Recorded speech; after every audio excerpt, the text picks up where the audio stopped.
मैं आपको ऐसी बात कहूँगा जो आपके जीवन में कोई अर्थ रखते हो, आपके जीवन का अनर्थ दूर करे, आपके जीवन में कोई और प्रकाश पात रहे, ऐसी कुछ बात। और बहुत सुंदर बात है, थोड़ा ध्यान से सुनिए, थोड़ी गंभीरता से सुनिए। कथा ये कोई मनोरंजन नहीं है, कथा नाचना गाना ये तो एक तरफ हमारा सत्संग है। जैसे कोई प्रयाग तीर्थ में ऋषि कथा श्रवण कर रहा है, ऐसी कथा श्रवण करें आप। चारों वेदों में लिंगार्चन से बढ़कर कोई पुण्य नहीं है, समझ लिया। चारों वेदों में लिंगार्चन, भगवान महादेव की शिवलिंग की पूजा से बढ़कर कोई पुण्य नहीं है। और सभी शास्त्रों का भी यही निर्णय है, ये मेरा निर्णय नहीं है, बात आपको याद रखनी है। ये भगवान व्यास जी ने कही और शिव महापुराण से मैं लेकर आया हूं। इसलिए आप पुण्य अर्जित करना चाहते हैं तो हमारे चारों वेदों में यही बात कही है, लिंगार्चन कर, लिंगार्चन कर। अरे लिंगार्चन की क्या बात करो, बहुत लोग तो शिव जी से भजन से वंचित रह गए, शिव की पूजा से वंचित रह गए, कभी शिवालय नहीं जाते, दुर्भागी लोग। हमारे सौराष्ट्र में तो, हमारे मतलब आपड़ा बधानु, हमारे सौराष्ट्र में तो बहुत ऐसे गांव है, अभी भी है, शिवालय से आगे निकलते हैं ना तो ऐसा घूमट निकाल कर निकलते हैं, दुर्भागी लोग। सबसे बड़ा भाग्यवान कौन है पता?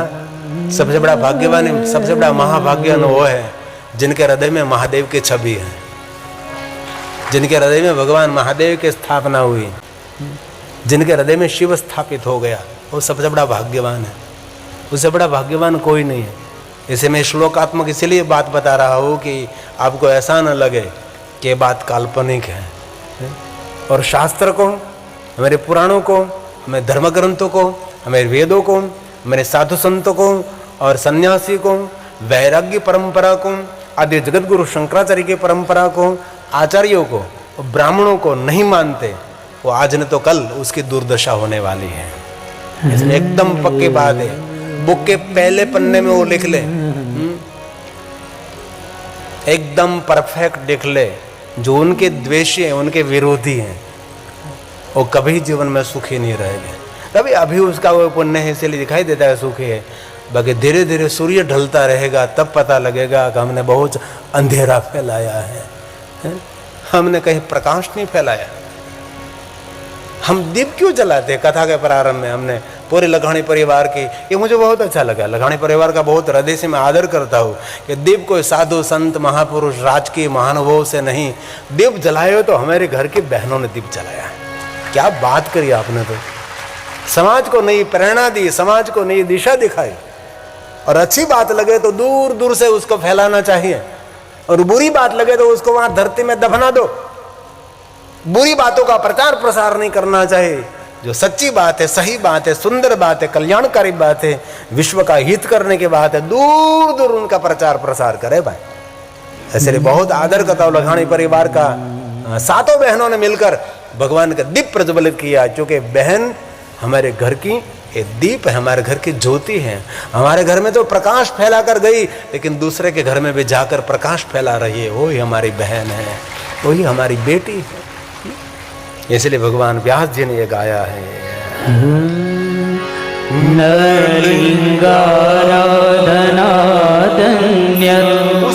उसके बड़ा कोई पुण्य ही नहीं।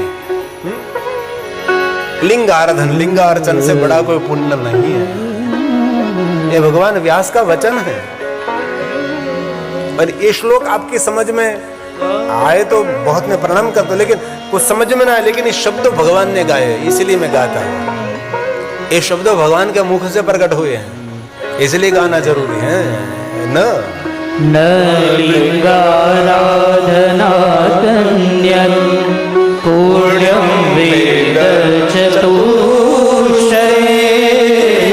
चार वेद में लिखा, पुराणों में लिखा, क्या लिखा? लिंगार्चन से बड़ा कोई पुण्य नहीं है। घर में भी शिवलिंग रख सकते हैं ना, उसको चलित शिवलिंग कहा जाता है। घर में महादेव के लिंग पूजा रखने जा रहे, शिवलिंग साथ में रखना चाहिए। हमारे बहुत सारे शिव भक्त भगवान शिव जी के लिंग स्वरूप साथ में रखते हैं। कोई कहे घर में शिवलिंग की पूजा नहीं रखनी चाहिए,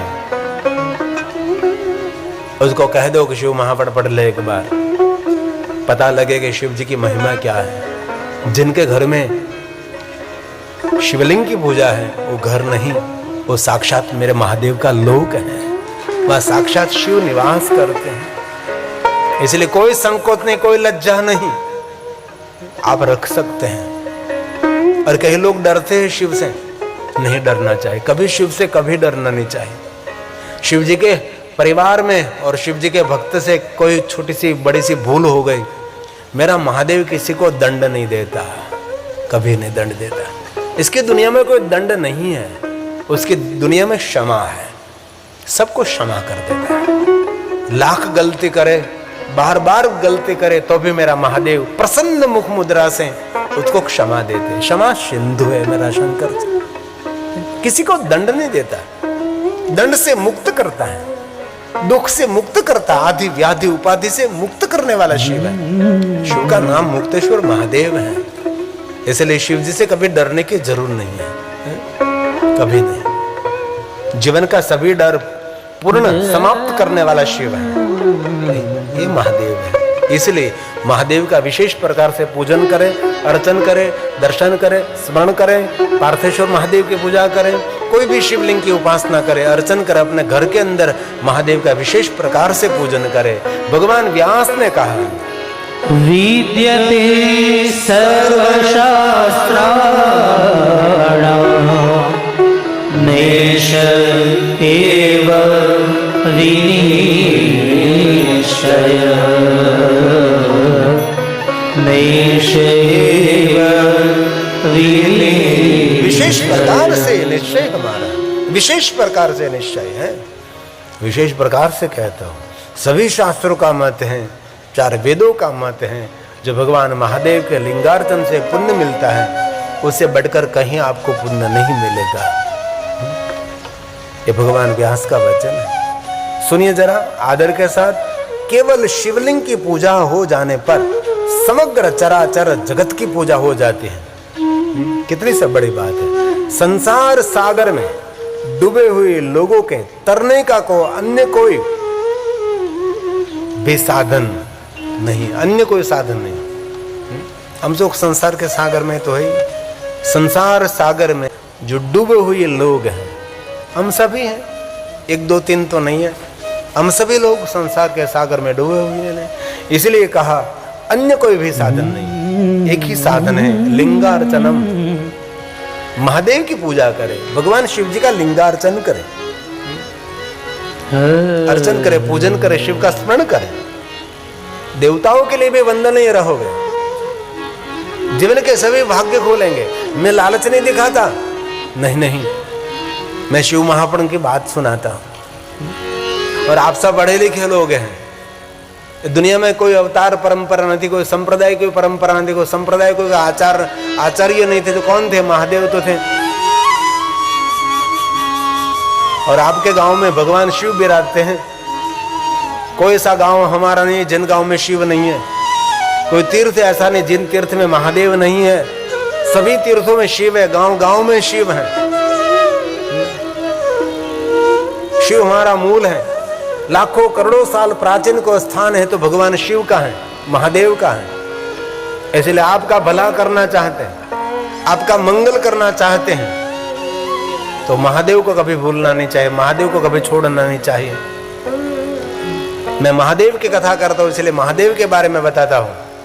ऐसा आप समझना नहीं कि मैं अन्य देवताओं का विरोधी हूं, अन्य संप्रदायों का विरोधी नहीं, कोई संप्रदाय का विरोधी नहीं, मैं कोई देवताओं का विरोधी नहीं, लेकिन शिव महापट ग्रंथ कह रहा हूं। इसलिए महादेव के बारे में जो कुछ गहरी बात है, जो कुछ हमारे कल्याण की बात है, आपके समक्ष में कहने का प्रयास, पहुंचाने का प्रयास करता हूं। इसलिए कहा लिंगार्चन, लिंगे अर्चितेर्चितं सर्वं जगत्स्थावर जंगमं। स्थावर जंगम सबकी पूजा शिव, शिव की पूजा में सबकी पूजा है। एक शिव की पूजा कर ले, इसमें सबकी पूजा होगी। सभी तीर्थ, सभी ग्रह, सभी नक्षत्र, सभी देवता, सभी देवी, सभी पितृ, सभी हमारे पूर्वज, जीवन की सभी तृप्ति शिवार्चन में है। लेकिन बहुत लोगों ने शिवार्चन छोड़ दिया, शिव का पूजन छोड़ दिया। कितने दुर्भागी लोग रहे हो गए, और कितने बड़े भागी लोग हैं जो महादेव के पूजन में, महादेव के अर्चन में, महादेव का दर्शन में और भगवान शिव का स्मरण में रत रहते हैं। ये कितने भाग्यवान लोग रहे होंगे। इसलिए भगवान महर्षि वेदव्यास जी का वचन है, लिंगो लिंगे अर्चिते अर्चितं सर्वं, सबकी पूजा शिवलिंग में। जगत् स्थावर जंगमं, संसारां बुद्धिमग्नं, संसार में डूबे हुए लोग हैं, नान्यतरण साधनं, नान्यतरण साधनं। अन्य कोई भव सागर तरने का साधन नहीं है। एक ही साधन है, भगवान महादेव की पूजा करे, महादेव का अर्चन करे, महादेव का दर्शन करे, शिव का स्मरण करे आप। और विशेष प्रकार से दिन चल रहे हैं, ये महाशिवरात्रि के दिन है। अभी धीरे धीरे महाशिवरात्रि आएगी और महाशिवरात्रि से पहले हम भगवान महादेव का पूजन करेंगे। पवित्र श्रावण मास तो महादेव के बारे में कहा है, माक्षर मास भी महादेव की पूजा अर्चन के लिए कहा, भादो मास भी महादेव की पूजा अर्चन के लिए कहा, और हर सोमवार महादेव की पूजा अर्चन के लिए कहा। लेकिन और भी महादेव की पूजा के लिए बहुत सारी महिमा है। मैं आपको गंभीरता के साथ कहूँगा, हंसा हंसी नाचना गाना वो तो बहुत जरूरी है, लेकिन बहुत लोग ऐसा मानते हैं कथा में नाचना गाना चला, बहुत सारा नृत्य किया तो कहते हैं बहुत मजा आया, कथा में बहुत मजा आया। नहीं, नई बात कुछ लेकर जाओ, नई बात को सुन कर जाओ। यद्यपि मैंने बहुत से ऋषियों से मुख से कथा श्रवण की, अभी भी शिव जी के बारे में संदेह छूट नहीं रहा है। महादेव के बारे में जो हमारी गलत फहमी है, महादेव के बारे में बहुत कुछ संदेह है। बहुत महापुरुष महंत ऋषियों के साथ हमने महादेव की कथा सुनी, लेकिन तो भी अभी संदेह छूट नहीं रहा है। बहुत सारा संशय हमारे मन में है। इस संदेह को दूर करें। ऐ सुध पुराण जी, हम कथा सुनते सुनते अभी तृप्त नहीं हुए और तृप्त होना भी नहीं चाहे।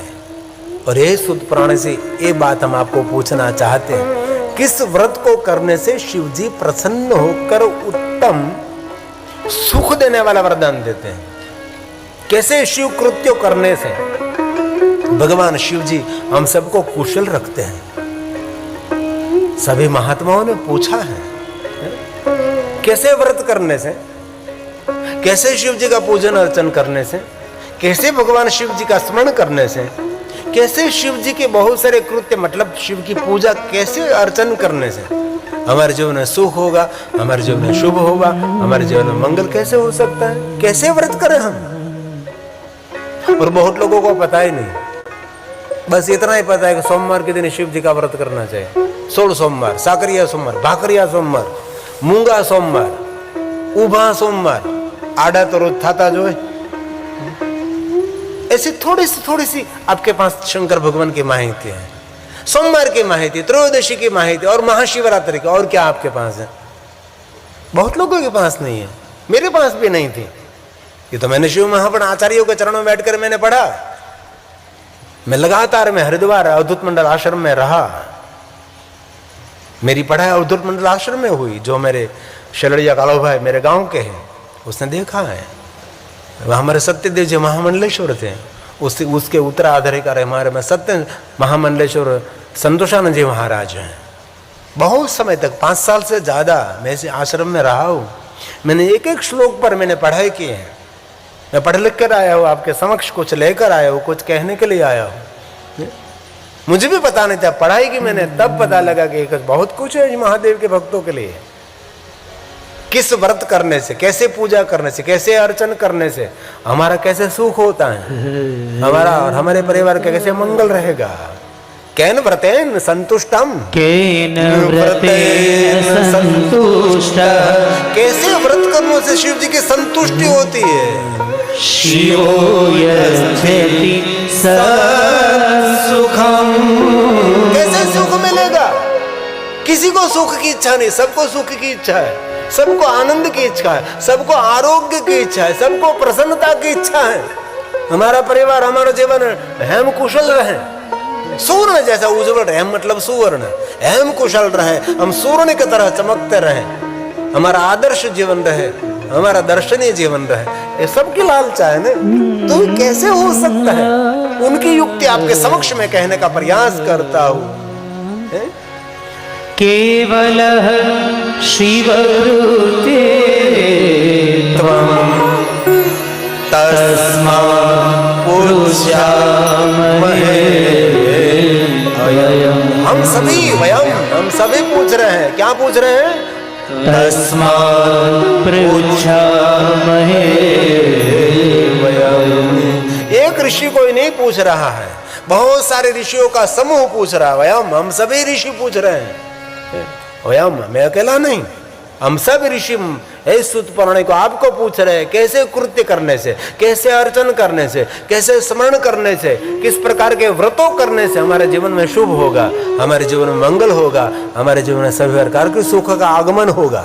सुनिए जरा ध्यान से, भक्तों को जिस व्रत करने से विशेष रूप से भक्ति, मुक्ति, शांति, संपत्ति कैसे मिलेगी, उससे आप कीजिए। हे व्यास भगवान के सद शिष्य, व्यास शिष्य नमोस्तुते। हे सुत पुराण जी, भगवान महर्षि वेद व्यास जी के आप शिष्य हैं, इसलिए जिज्ञासा व्यक्त करके हम आपको पूछ रहे हैं कैसे भुक्ति, भुक्ति मतलब संसार का भोग, संसार की सुविधा।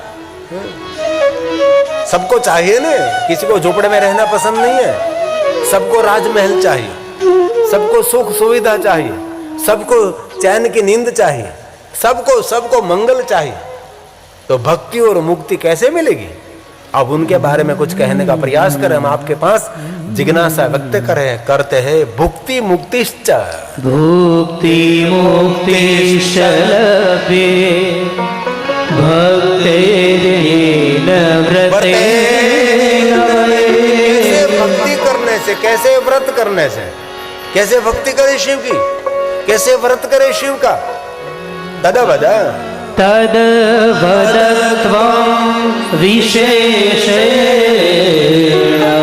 प्रकार से उसका वर्णन करे। तदवदत्वम, तम मतलब आंख, वद मतलब बोलना, विशेष प्रकार से उसके बारे में कहने का प्रयास करें। श्रोताओं को कैसी कथा पसंद लगती है खबर पता है? नाच गान और दृष्टांत, हंसना हंसाना रुलाना। अरे क्यों रोएंगे? आगे भावात्मक दृष्टांत दो आपको तो आप रोने लगोगे। माँ का प्रेम का वर्णन करो, बाप का प्रेम का वर्णन करो, बहन का प्रेम का वर्णन करो, भाई भाई के प्रेम का वर्णन करो। वो तो बहुत सालों से हम कर रहे थे।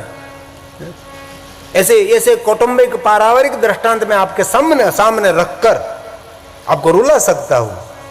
30 साल से सबको रुलाता हूँ कथा में, ऐसे दृष्टांत देकर भावात्मक भाव प्रकट करके मैं आपको सांसारिक भाव प्रकट करा सकता हूँ। सांसारिक भाव से हमारा कभी कल्याण नहीं होता। भाव भावा करम शिवम, महादेव के चरणों में जो एक बार भाव प्रकट कर गया हो गया ना, तो भाव पार हो जाओगे। लेकिन वक्ता कैसा होता है? सांसारिक भाव प्रकट कराते थे। सांसारिक भाव जरूरी है, माता पिता का आदर्श करना, पारिवारिक, लेकिन ये सब कुछ आंख बंद होने के बाद हमारे लिए सब कुछ समाप्त है। इसलिए शिव की यात्रा संसार की नहीं है, शिव की यात्रा संसार पूर्ण होने के बाद की शिव की यात्रा है। आंख बंद हो गई और अंधकार हो गया, तब प्रकाश, तब ज्योति मिलेगी। ये शिव की यात्रा है। इसलिए कहा तदवदत्वं विशेषेण व्यास शिष्य नमोस्तुते।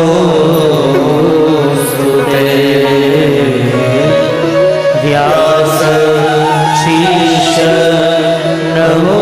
हे भगवान महर्षि वेद व्यास जी के सद शिष्य सुत पुराण जी, आप हमको सबको मार्गदर्शन करें। अब ध्यान दीजिए, अब सुत पुराण बहुत सुंदर सभी महात्माओं का संबोधन कर रहे हैं। हे ऋषियों, आपने अच्छा प्रश्न किया है। क्यों किया है? आप सभी दयालु हैं। क्यों दयालु हैं? लोक हित के लिए मुझे प्रश्न कर रहे हैं, जगत हित के लिए, सबको सुख मिले, इसलिए आप सभी मुझे ऐसे प्रश्न कर रहे हैं। शिव जी के चरण कमलों में मैं ध्यान करते हुए मैं आप सब के लिए जो प्रश्न है, जगत के सुख के लिए, जगत के मंगल के लिए, जगत के कल्याण के लिए जो कुछ है, मैं मेरे सदगुरु भगवान व्यास जी ने जो बताया वो सब कुछ मैं कहने का प्रयास करूंगा। किसके लिए? सबके सुख के लिए। और सूत पुराण कहते हैं शिव जी के चरण कमलों का ध्यान करते हुए मैं आप सबको, आपने जो मुझे प्रश्न किए हैं, क्योंकि आप सब दयालु हैं और कथा का आयोजन करे वो दयालु ही रहता है। कथा ये कल दो कल के लिए तो नहीं है। और मैं बहुत हृदय से कहता हूँ, ये कथा आप जितने भाई बहन इस कथा स्थल पर बैठकर सुन रहे हैं, इतने लोग नहीं सुन रहे हैं। हिंदी का प्रयोग मैं इसीलिए कर रहा हूँ, मैं क्षमा चाहता हूँ, मैं गुजराती हूँ, मुझे आपके समक्ष गुजराती में कथा कहनी चाहिए, लेकिन ये महाशिवरात्रि है तो हमारा उद्देश्य है कि सिर्फ गुजरात की पूर्ति ना रहे और पंडाल में बैठे इतने भाइयों बहनों के पूर्ति कथा ना रहे। ये लखानी परिवार की कथा लाखों ने करोड़ों लोग तक मैं पहुंचाने का प्रयास करता हूँ, ये मेरा प्रयास है। क्योंकि कथा आस्था में 180 देश में कथा आती है, एक देश में नहीं, 180 देश में। जहां जहां हमारा भारतीय रहता है वहां ही कथा पहुंचती है। एक कथा, इसीलिए मैं क्षमा चाहता हूँ, गुजराती बोलने में मुझे मजबूर ना करें। मैं थोड़ा सा बोल लूँगा, मैं थोड़ा गुजराती बोलीश એ વાત પાકી છે, પણ વધારે પડતું હિન્દી બોલીશ અને જે ગરડા માણસો સમજી ન શકે એને તમે સમજાવી દેશો ગુજરાતીમાં। પણ આમ તો ઘણીવાર તો આમ કોઈના ઘરે જાય તો ગઢા માજી બેઠા બેઠા હિન્દી સિરિયલ જોતા હોય છે, આમ પ્રેમથી જોતા હોય છે। તો એનો અર્થ એ થાય કે એ લોકો હિન્દી સમજી જો શકે છે तो हिंदी सीरियलों जो આપણે समझी सकता हो तो हिंदी कथा क्या हम न समझी सकिए, है ना? क्योंकि हमारा प्रयास है इस कथा का संदेश करोड़ों लोगों तक पहुंचना चाहिए, ये हमारा प्रयास है।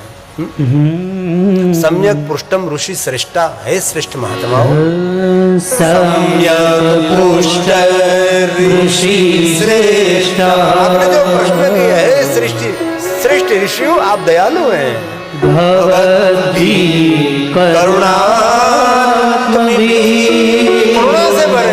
से भरे। महादेव के भक्तों के हृदय में करुणा होनी चाहिए, और महादेव का नाम भी है करुणेश्वर महादेव। और हम रोज बोलते हैं ना कर्पूर गौरम करुणा अवतारम, महादेव को बोलते हैं ना, कभी बोले क्रोधा अवतारम।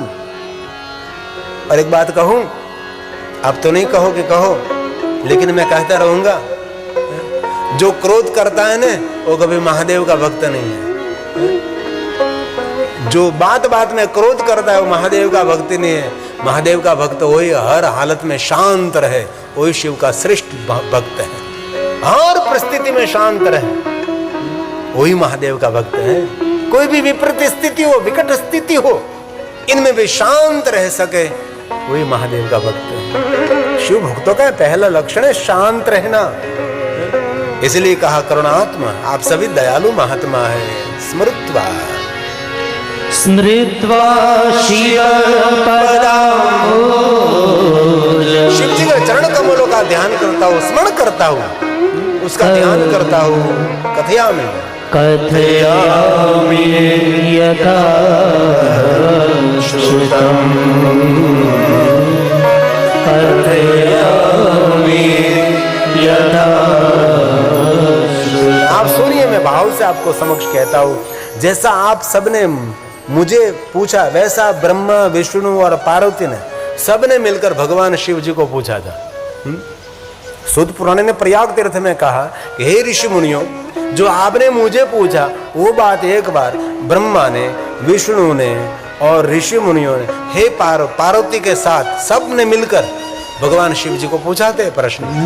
और किसी प्रकार उमा ने शिव जी से पूछा था, किस व्रत करने से भगवान महादेव आप संतुष्ट रहते हैं और भक्तों को भक्ति और मुक्ति कैसे दे सकते हैं, किस व्रत करने से।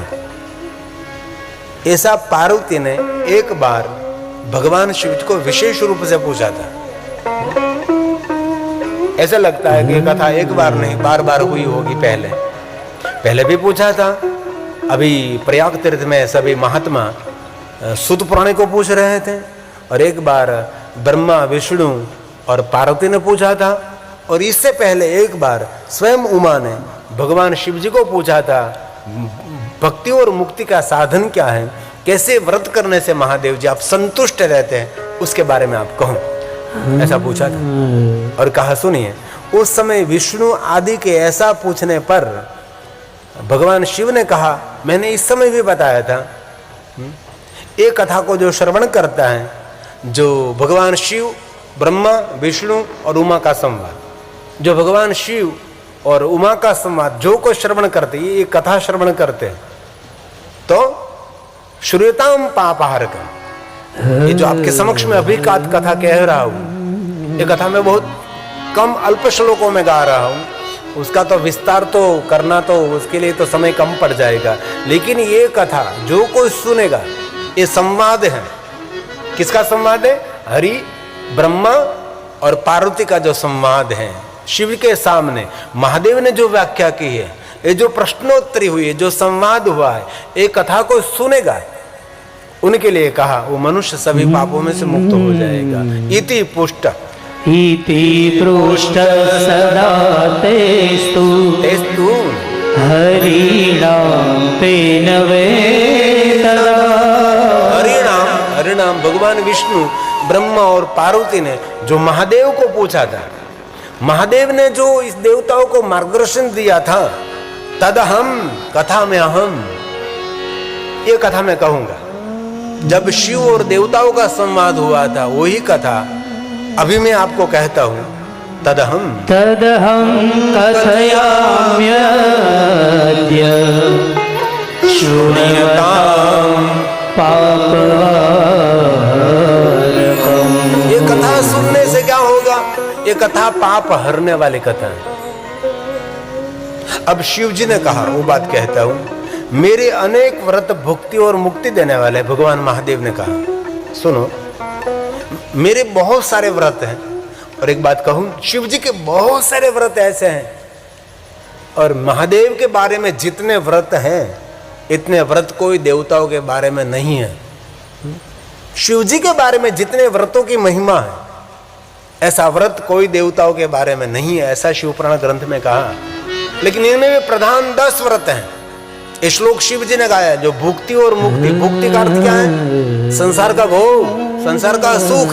जीव को तृप्त करना है तो संसार का सुख भोगना ही पड़ेगा। वैभव के बिना कैसे भव पार हो सकते हैं? निर्धन परिवार में जन्म होना एक घटना है, लेकिन निर्धनता में मर जाना, वो हम स्वयं गुनहगार हैं। निर्धन परिवार में जन्म हो जाना, वो तो एक हमारा कर्म है, लेकिन ऐसी निर्धनता में, लेकिन हम सोना चांदी हीरे मोती न प्राप्त कर सके तो भक्ति नाम का धन तो एकत्र कर सकते हैं ना।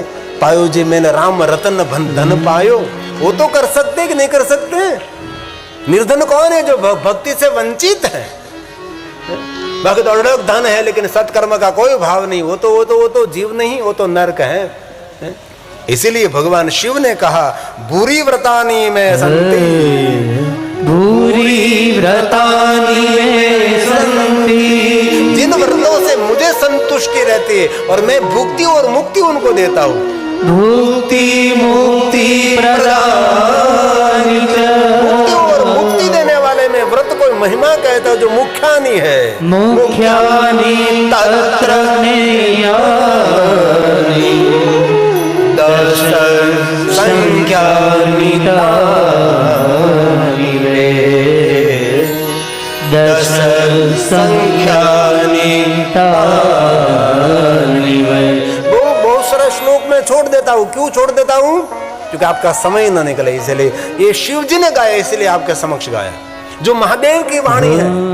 और बहुत दिल से कहता हूँ, 9 दिन हृदय से कथा सुनो। 9 दिन के मान आपकी दुनिया कुछ अलग होगी, मैं हृदय से आपको कह सकता हूँ, लेकिन भाव से सुननी चाहिए, हृदय से, भक्ति से सुननी चाहिए, शर्म से नहीं, धर्म से सुननी चाहिए।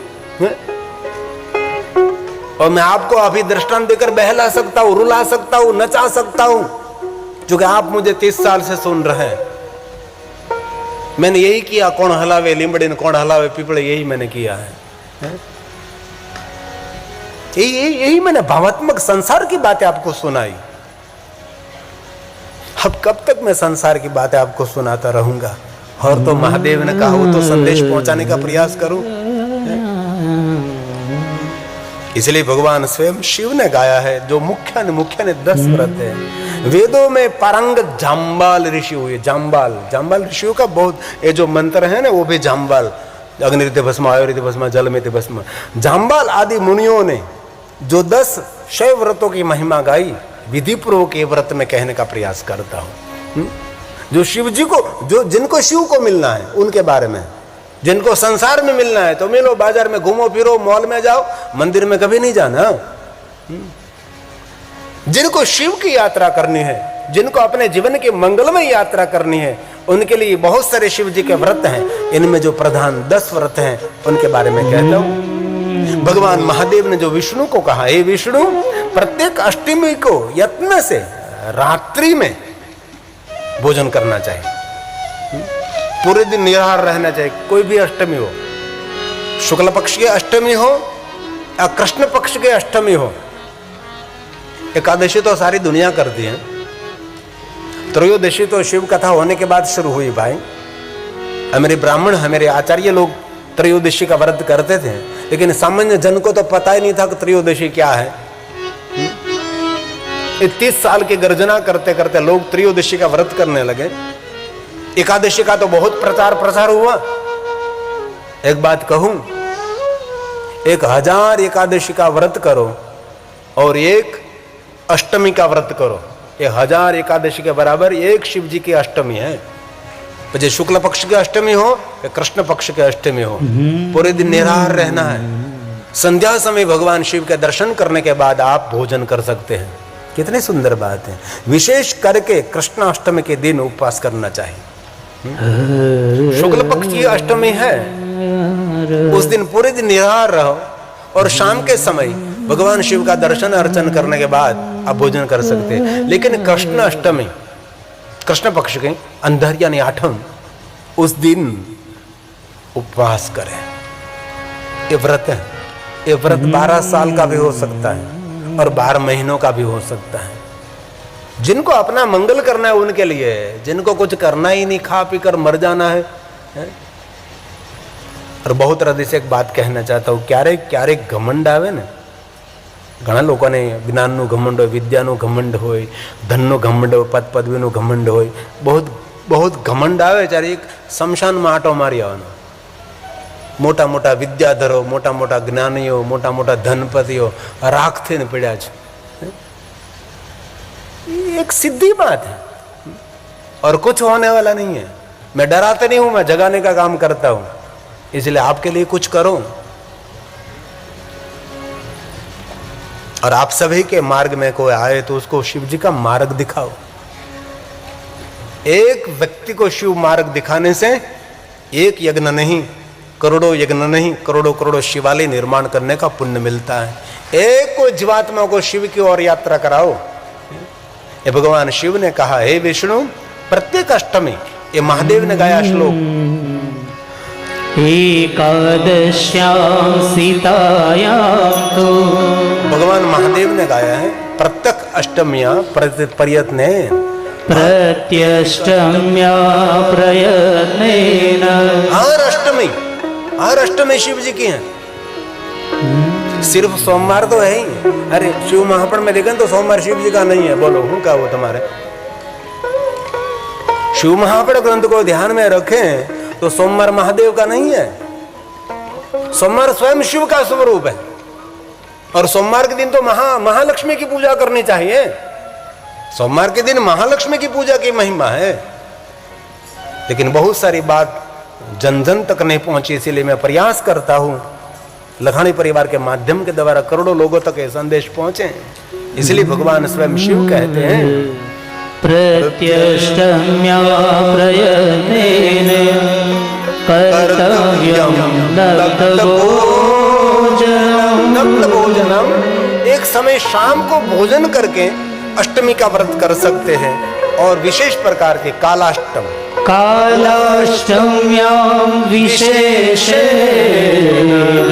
ये हरि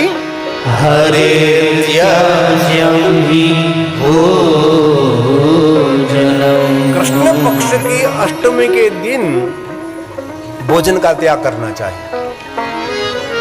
ये आरोग्य के लिए भी श्रेष्ठ है, क्योंकि चंद्र की कला क्षीण होती है ना, तो अमृत में, भोजन में अमृत कम रहता है। ये बड़ा विज्ञान है, पता नहीं आपको। कृष्ण पक्ष के अष्टमी के दिन उपवास करने के लिए क्यों कहा? પછી તમે ઉપવાસ કરો ને હેતકનું ફરાળ કરી જાઓ તો અત્યારે તો ફરાળી ભાખરી ને ફરાળી સબ્જી ને ફરાળી ચાવલ, કેટલું ફરાળે ફરાળે ફરાળે ફરાળે ફરાળે। એ ઉપવાસ છે કે પછી ઉપહાસ છે ખબર नहीं पड़ती। इसलिए कृष्ण पक्ष में उपवास करे, क्योंकि चंद्र की कला क्षीण होती है। चंद्र की कला क्षीण होती है तो भोजन में अमृत कम होता है। ये बहुत बड़ा एक आयुर्वेदिक विज्ञान भी है। और आगे कहा, एक श्लोक बोलकर मैं कथा को विराम की ओर ले जाऊं। भगवान शिव ने कहा, हे विष्णु जी, शुक्ल पक्ष की एकादशी के दिन उपवास करें। और कहा, कृष्ण पक्ष की एकादशी के दिन मेरी पूजा करने के बाद, आज संध्या के बाद आप भोजन कर सकते हैं। शिव भक्तों के लिए आग्रह। कितना सुंदर है, बड़ा विज्ञान है। देखो जरा, एकादशी और सभी व्रत एक साथ में नहीं कर सकते। सभी व्रत एक दिन में नहीं हो सकता। कभी एकादशी का व्रत करिए 12 महीनों का, कभी अष्टमी का व्रत करिए। ऐसे तो 10 व्रत किए गए हैं। भगवान शिव ने कहा है, विष्णु जी, शुक्ल पक्ष की एकादशी के दिन हर व्यक्ति को उपवास करना चाहिए। अंजवाड़िया ने 11 दिवस उपवास करो जो, थोड़ा सा फल आहार कर लीजिए, कोई बात नहीं। उपवास न हो सके तो थोड़ा सा पेट में ऐसे अन्न न हो, अन्न का त्याग करें। और कृष्ण पक्ष की एकादशी के दिन पूरे दिन निराहार रहे और शाम को मेरा दर्शन करने के बाद आप भोजन कर सकते। एकादशा सीतायाम तू, एकादश्याम सीतायाम तू। बहुत सुंदर बात, याद रखने जैसी बात है। मुझे पता आपको वो याद नहीं रहेगा, लेकिन मैं गाता हूँ। त्याज्यम विष्णु नहीं भोजनम असितायाम तो भोक्तव्यम नक्तम ध्यर्चमा। इसलिए भक्तों को एकादशी करनी चाहिए। ऐसा नहीं कि विष्णु भक्त, कृष्ण भक्त, राम भक्त एकादशी करें। एकादशी सबके लिए है। और एक बात और, आप भूखे न रह सके तो इस दिन वाणी का उपवास करें।